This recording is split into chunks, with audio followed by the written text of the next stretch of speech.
Years ago, I led 3 small teams of adults and students to small towns in Northern California.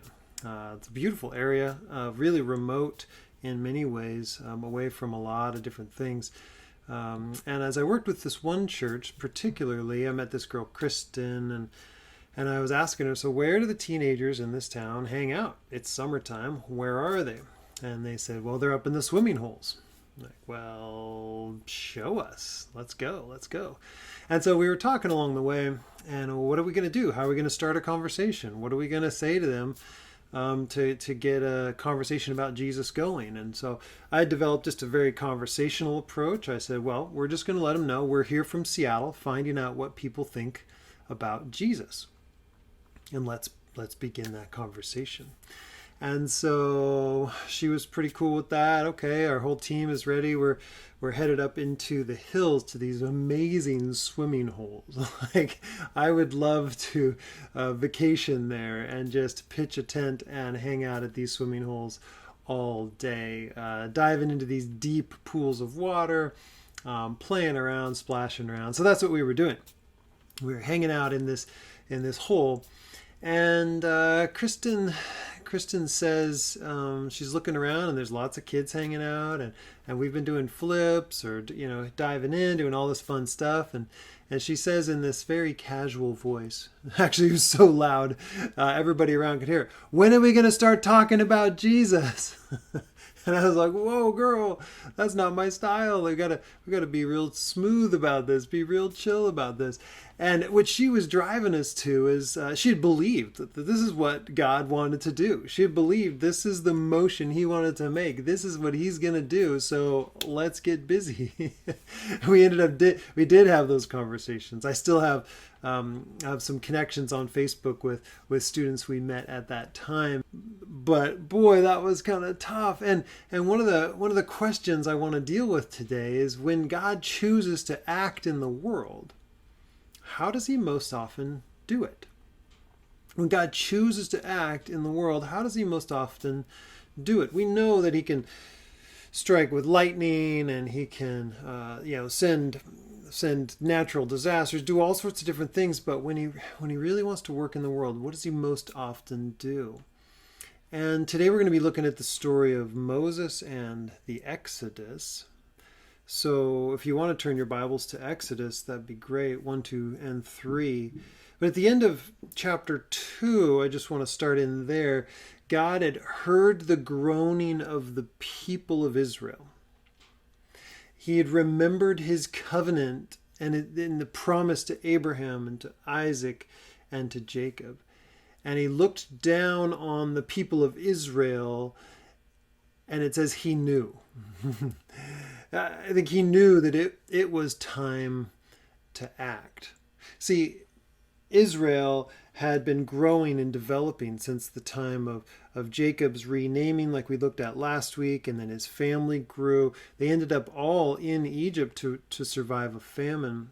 And then the pharaohs didn't acknowledge them as a people group anymore that was worthy of special honor like they had, and so put them into another category of unwanted and laborers.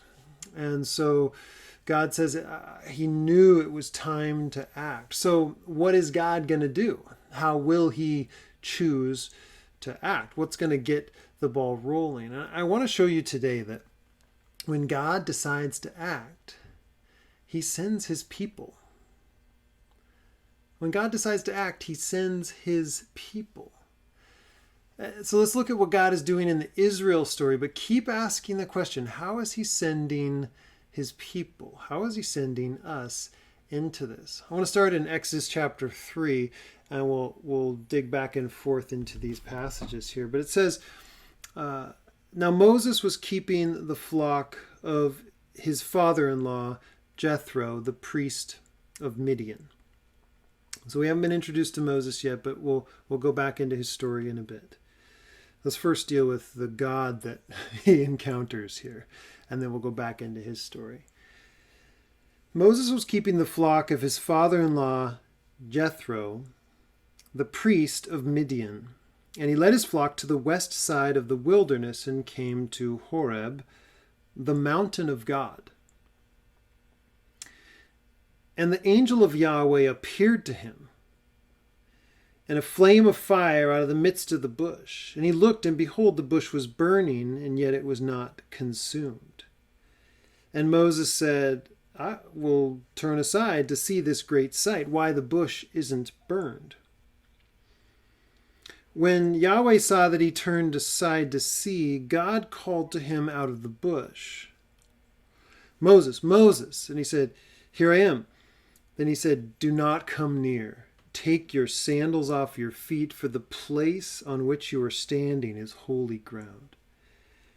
And he said, I am the God of your father, Moses, the God of Abraham, the God of Isaac, and the God of Jacob. And Moses hid his face, for he was afraid to look at God.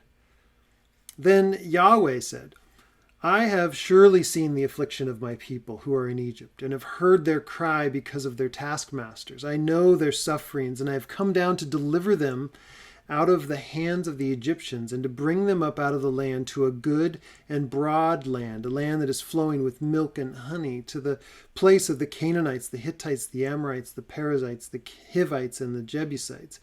And now, behold, the cry of the people of Israel has come to me. And I have also seen the oppression with which the Egyptians oppressed them. Come, I will send you to Pharaoh, that you may bring my people, the children of Israel, out of Egypt. But Moses said to God, Who am I that I should go to Pharaoh and bring the children of Israel out of Egypt? And he said, But I'll be with you. And this will be a sign for you that I have sent you.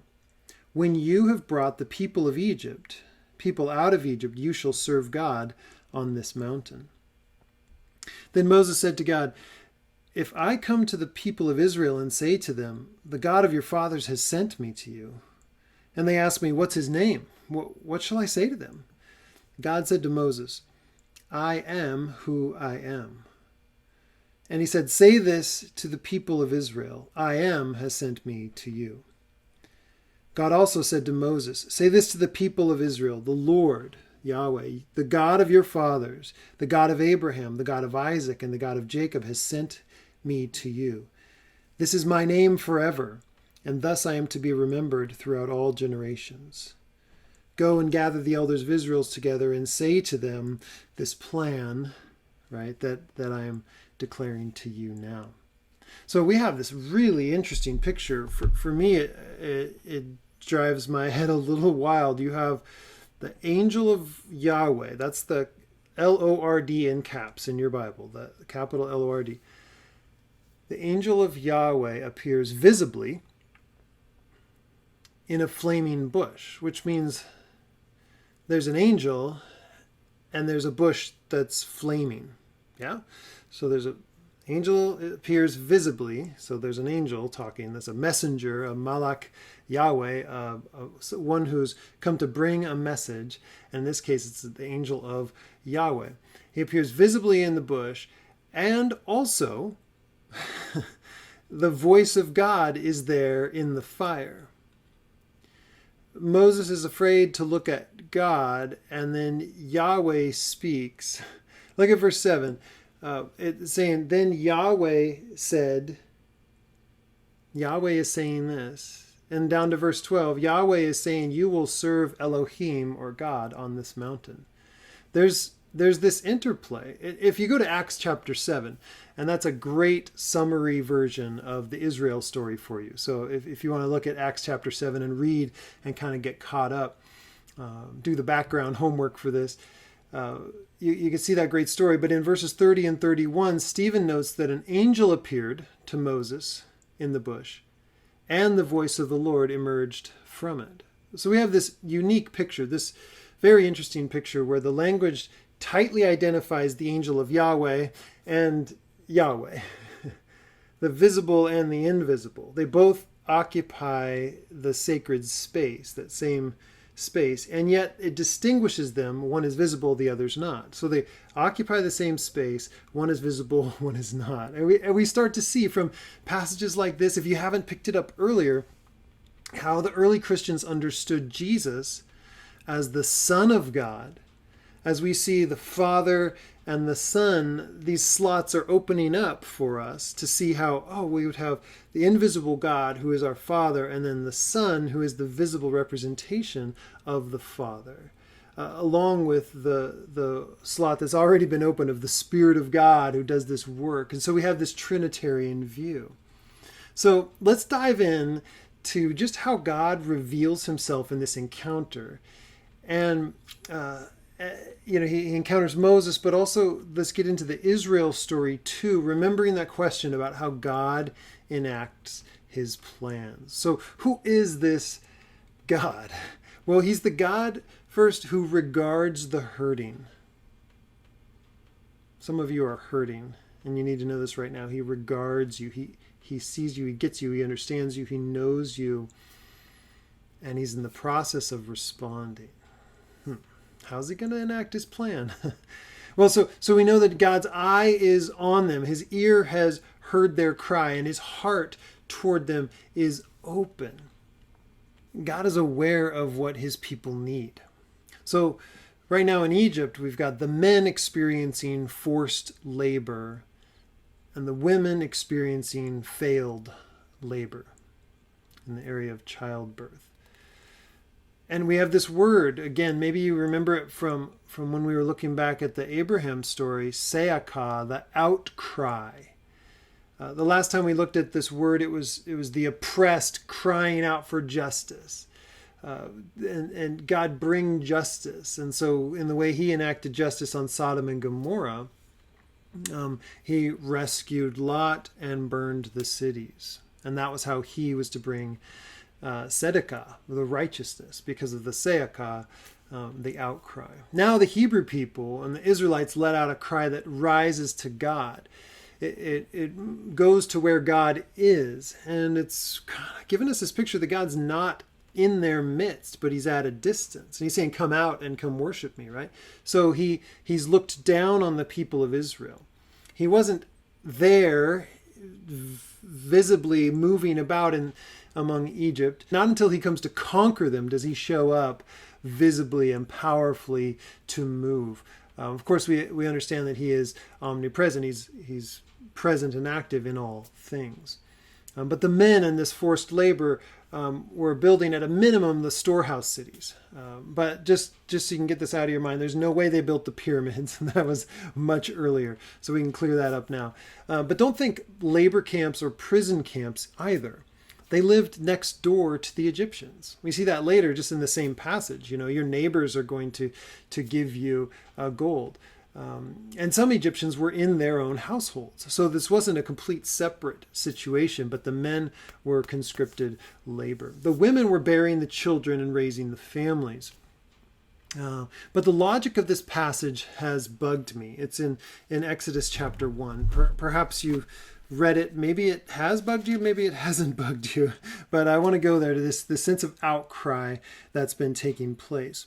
So the king of Egypt, the Pharaoh, in Exodus 1:15, has said to the Hebrew midwives, those who are helping the Hebrew women give birth, Shiphrah and Puah, he said, when you serve as midwife to the Hebrew women and you see them on the birth stool, that's a word called ovnayim. So say that, ovnayim.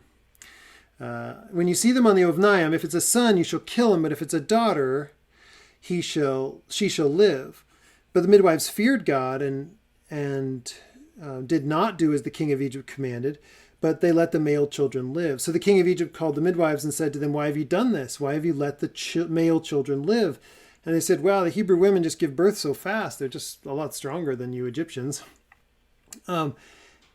And so they give birth before the midwife comes to them. And so God has been dealing with these midwives and giving them families, it says, making them very strong.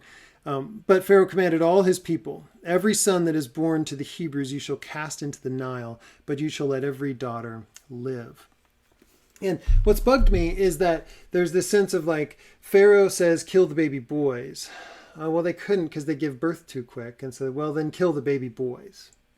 Is kind of the logic of the passage. And that's bugged me. So I've had to dig into it a little bit more. And that's just a Bible study hack. If there's something weird or something that is strange or you just doesn't quite fit, just go explore that. Then that'll actually motivate you in your Bible study, won't it?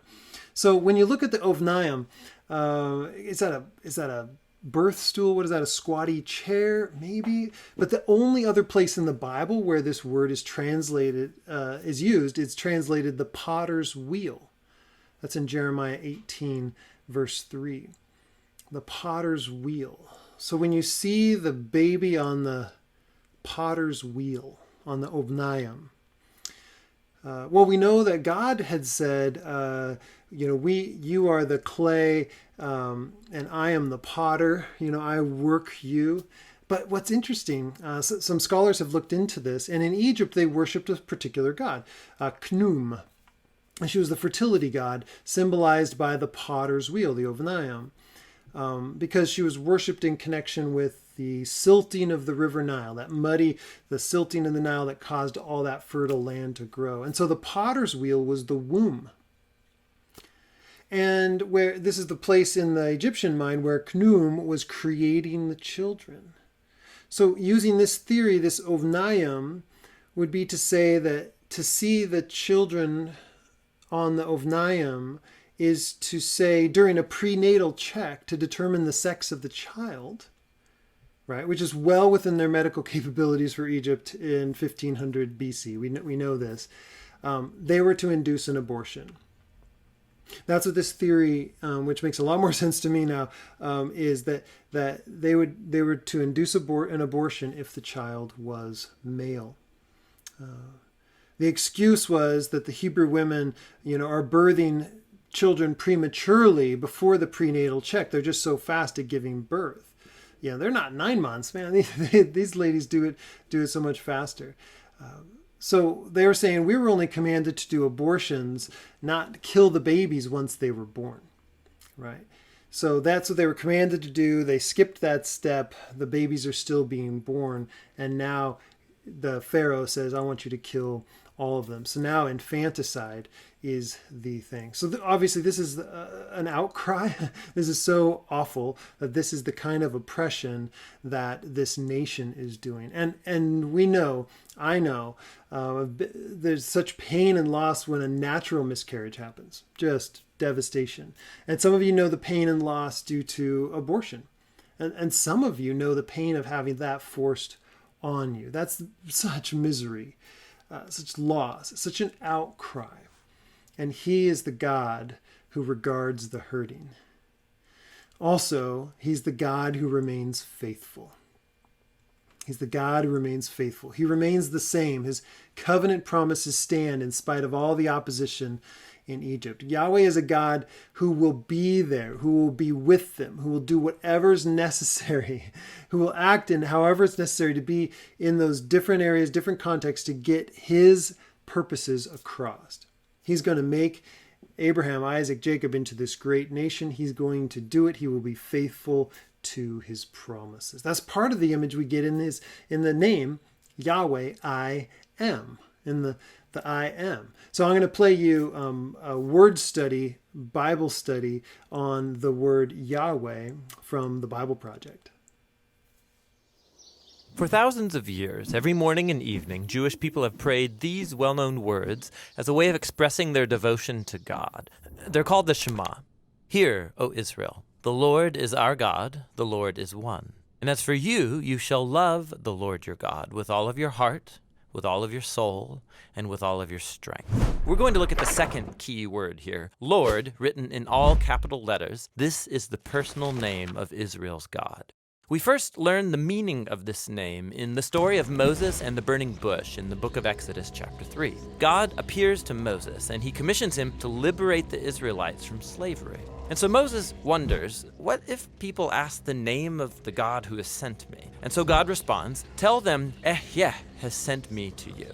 Now, that Hebrew word ehyeh means I will be. In other words, God's name means that he is the one who is and who will be. God's existence doesn't depend on anyone or anything else. This God simply is. But it will sound kind of strange for Moses to go say to the Israelites, I will be has sent me to you. Only God can say, I will be.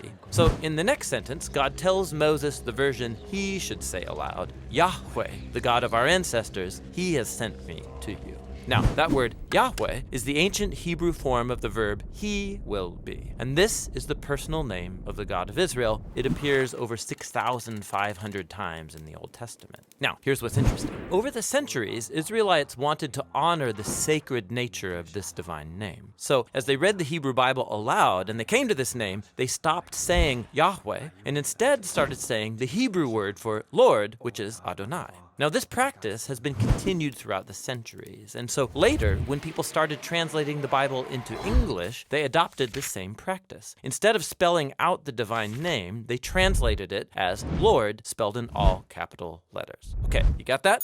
Good, because there's more. Ancient Jewish scribes wanted to prevent anyone from even accidentally saying this name aloud when you read the Hebrew Bible. And so they came up with a visual device to remind you to make sure you say Adonai. They took the 4 consonant letters of the divine name. These letters correspond to our English letters YHWH. Then they inserted the 3 vowels from the word Adonai and combined these together to create an artificial hybrid word, which if you pronounced it, it would say Yahuwah, but no Israelite ever said Yahuwah. It's simply a visual reminder to say the word Adonai. Now, it gets more interesting. Much later, Christian scribes came along who didn't know that Yahuwah was an artificial word, and so they began to say it aloud and spell it in their writings. This is the word that eventually entered into English as Jehovah. It's a word many people still use today. But the main thing is, the word Lord in all capital letters is an indication of the divine name. Don't confuse it with the word Lord in your English translations that's not in all capital letters. That is the actual Hebrew word Adon, which just means Lord or master. This word can refer to people like kings or the master of a servant, even a shepherd over his sheep. And sometimes biblical authors will use this word to refer to God, like in the phrases, the Lord of all the earth or the Lord of lords. But behind all of these words, Jehovah, Lord, Adonai, stands the original divine name of the God of Israel. It refers to the one who was, who is, and who forever will be. Who was, who is, and who forever will be. It's this statement of self-existence, denial of being created by any other higher power or force. He says, I am faithful, I am consistent, I am independent, self-existent, and worthy of worship. And he also says, come near, but be careful about coming near. You are on holy ground. So he's the God who regards the hurting, remains faithful, and redeems in power. The word redemption is first used here in this passage of delivering the people. It's setting the pattern for our understanding of redemption, our own redemption. He frees the captives to serve Yahweh. Wait, you're saying that sounds like another type of bondage. Yeah, you're free from serving the chaotic evil forces and free to serve the God who regards the hurting, who remains faithful, who redeems in power. God promises Moses he's going to strike Egypt with all the wonders that I will do in it. Verse 20. He defeats the gods of Egypt and brings us into covenant with him. You are his. You are not your own. That's a hard one for us. That doesn't sound like freedom to be in bondage to Jesus, in service to God, but it is actually true freedom. That's hard for an American sensibility, but this is the truth. And in fact, that leads us to the next point. He's the God who regards the hurting, remains faithful, redeems in power, and requires loyalty. Requires loyalty. Even before he's done the thing that he says he's going to do, he wants your loyalty. In verse 12, he's like, I will be with you, and this will be the sign for you that I have sent you. When you have brought the people out of Egypt, you will serve God on this mountain. So only when you see that I have brought you out and you are serving God right back here on this mountain, which will be the subject of next week's message, That's when you will know, that'll be the sign for you that I have sent you.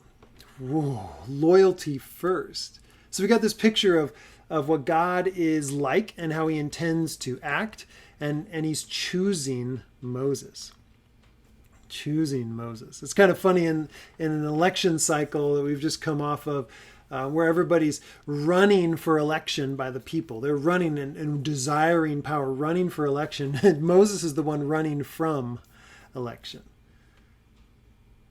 He's meek. He's not pursuing this. And actually, isn't that great? A reluctant leader who isn't questing for power is sometimes much better, right? Because you trust his heart a little bit more, not just looking for power. So let's look at the man real quick that God elects to use, and let's find our own hope and our own calling as well. So we've got Moses. He's an 80-year-old ex-con fugitive shepherd and a dad and a husband, but 80 years old. We learned that from that Acts chapter 7 passage, that it was 40 years in Egypt, 40 years in Midian as a shepherd, and then 40 years in the wilderness with the people of Israel. So this is his not quite midlife crisis, his 2/3 life crisis here, when God comes and says, this is what I want you to do. And don't get me wrong, I'm not suggesting that God is going to relate to you like he did to Moses. Hear me say that. There is something extraordinary about the way God relates to Moses. That's why it's such a unique and special story. But as John Goldengay says, God's capacity for making surreally outlandish demands that run counter to our inclinations and abilities is worth keeping in the back of our minds. God's capacity to make demands on us that are just, are you kidding me? That's something to keep in our minds, regardless of our own ability and inclination. Moses was like, I'm not the one for this, right? I don't think I'm the man for the job. I'll need some help if you're going to have me do this. But hidden in these passages, in the first couple verses here, chapter 1, verse 7, the people of Israel were fruitful, increased greatly. They multiplied, grew exceedingly strong, so that the land was filled with them. Right? This fruitful, multiply, fill the land commission from the first page of the Bible is now on the first page of Exodus, saying that this is the thing that's happening. They've been doing this thing, but the chaotic forces, the principalities in the heavens, focused in the power of Pharaoh, are coming against this. The mandate to fill all the world is coming through these forced abortions and infanticide, through the forced labor. And God is now coming against that to free up his people to live out their commission, their mandate.